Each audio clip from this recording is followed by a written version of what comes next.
First, take many photographs of your object.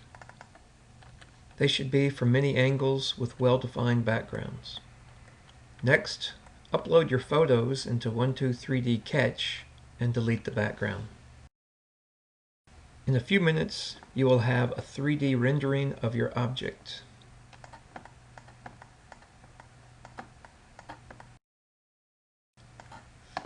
Here's how the computer sees Katie. Just a bunch of planes. Next, with the click of one button, you can output Katie to an STL file and open her up in MakerWare. From here, we can scale her bigger and see what she will look like when she's printed. We can print this model by making it and exporting it.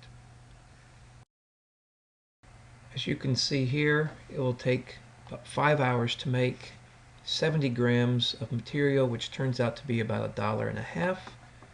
And there are 506 layers. When you're ready to make it, just press the export button.